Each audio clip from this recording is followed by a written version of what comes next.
Mesdames, Mesdemoiselles, Messieurs, bonsoir, ici le Stade des Charmilles. Le Stade des Charmilles à Genève où le FC Servette, dans sa formation type, la formation qui a battu et éliminé ici même le PAOK de Salonique et le Nancy, va rencontrer l'équipe de Fortuna Düsseldorf dans le cadre de la Coupe d'Europe des vainqueurs de coupe, quart de finale, match retour. Le match aller, on s'en souvient, s'est terminé sur le score de 0-0. Ce match, nous l'effaçons de nos mémoires. Il a été très médiocre. Il a opposé un Düsseldorf obstiné mais maladroit à un Servette avare de ses efforts et de son talent. On l'oublie, et Servette aujourd'hui aligne la formation que vous avez sous les yeux, qui est la formation qui, je le rappelle, a battu PAOK Salonique ici par 4-0 et Nancy par 2-1. C'est la formation type, c'est celle qui habituellement procure au public donne au public un excellent spectacle. On constate donc que Trinquero, qui était blessé, qui a été absent pendant 3 matchs, est rétabli. Et on constate aussi que Elia est là, qui n'a pas joué entièrement le match contre les Young Boys. Quant à l'adversaire des Servettiens, Fortuna Düsseldorf, il aligne la formation que voici. Daniel dans les buts, arrière droit Bray numéro 2, Tseve arrière libre, puis Zimmermann stopper et Baltes numéro 5 arrière gauche. Ça c'est la défense inamovible de Fortuna Düsseldorf. Au milieu du terrain, Fantz numéro 6, Schmitz numéro 8 et Thomas Alofs numéro 7. En avant Lund, le Danois numéro 9. Et puis Klaus Alofs, le numéro 10, qui est un des meilleurs footballeurs d'Allemagne actuellement.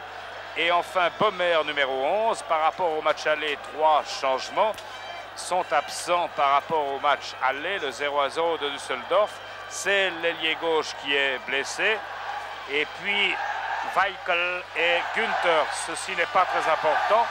L'arbitre de la rencontre est un Irlandais du Nord. Le voici, Monsieur Wright.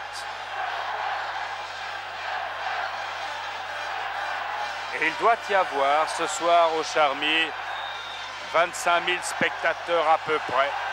Ceci sera confirmé ou infirmé tout à l'heure par le haut-parleur. Düsseldorf en clair, tout en blanc à gauche. Et Servette à droite en grenat. On connaît le problème, on connaît le règlement de la Coupe d'Europe. En cas de match nul 0-0, ici, on devrait jouer des prolongations. En cas de match nul 1-1, 2-2 ou 3-3, c'est Fortuna Düsseldorf qui serait qualifié. Ceci en vertu de ce fameux but marqué à l'extérieur qui, au moment de l'addition, compte double. Donc, on devrait voir un autre match que celui qui a été présenté au Rheinstadion lors du match aller. Pour Servette, il s'agit de faire un match complet. Il s'agit de marquer pour gagner, mais d'être concentré en défense. Et pour Düsseldorf, également, un 0-0 est dangereux. La balle a frappé. Elle a frappé Pfister. Elle revient dans les pieds d'André. Et Fortuna, qui excelle, paraît-il, dans la contre-attaque, dans ce match, a un certain nombre d'atouts. Presque autant que Servette. Les équipes partent quasiment à égalité. Hamberg, déviation pour André. Tseve à son gardien Daniel. Vous avez certainement tout lu dans la presse avant ce match. Inutile de revenir à tous les éléments qui entourent cette rencontre. Il ne pleut pas, il fait un temps très agréable. Le stade est quasiment plein. Et le public, en tout cas jusqu'ici,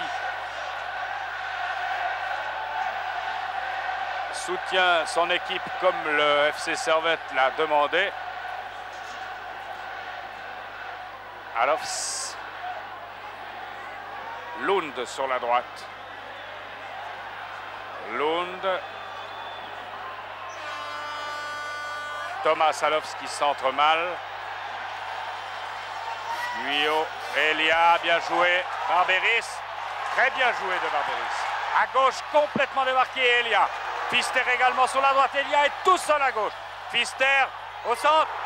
Déviation de Tseve. Elia toujours. Bonne balle pour Valentini. Pfister. Pfister au centre, renvoi de Zimmermann.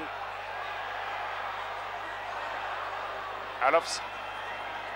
Bonne balle pour Lund, interception par Bizzini. Un peu fort pour Elia. Je crois ne vous avoir pas donné la formation du Servette, mais elle a été donnée en surimpression avec les commentaires qu'elle appelait, c'est-à-dire la présence ce soir de Trinquero en défense et de Elia qui était absent à Berne, comme Pfister était absent à Berne lors du match que Servette a perdu contre les Young Boys. C'est Servette au grand complet qui joue ce soir.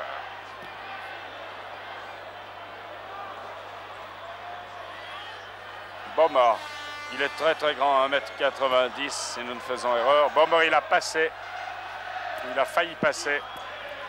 Et Bizzini concède le corner, c'est le premier.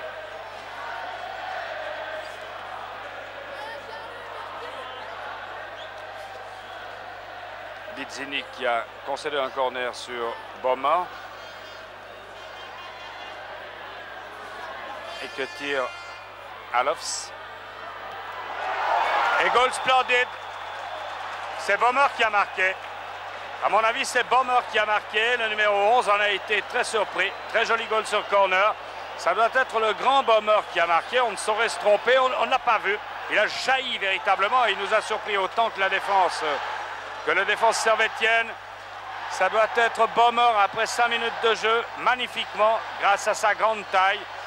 Et là, deuxième mi-temps où les Allemands, à l'exception de une ou deux attaques, sont complètement submergés, mais sans subir de dégâts. Ceci après 35 minutes de jeu, sans subir de dégâts. Barberis. Petite faute sur Barberis, sifflée par M. Wright.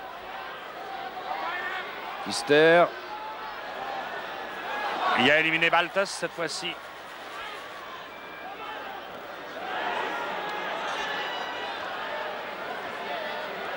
André en position. Tir croisé et goal.